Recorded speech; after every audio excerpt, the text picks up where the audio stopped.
How to transfer USDT from Gateo to OKX. Hey guys, in this video tutorial, I will show you how to send USDT from Gateo to OKX.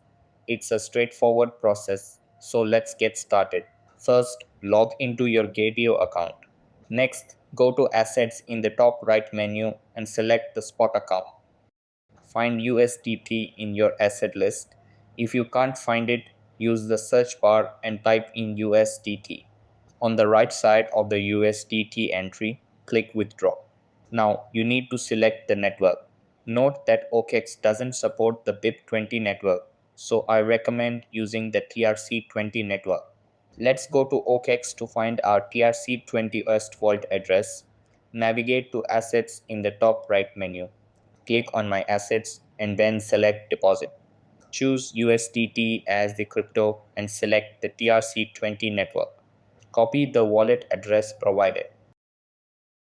Go back to Gadio and paste the copied wallet address into the withdrawal address field. Enter the amount of USDT you wish to send. The minimum amount is 2 USDT. Click the withdraw button to proceed. In just 2 to 3 minutes, you can check your balance on OKEX. To check your balance, go back to Assets, navigate to My Assets, and then go to the funding account. Here, you will see your USDT balance. That's all for the video.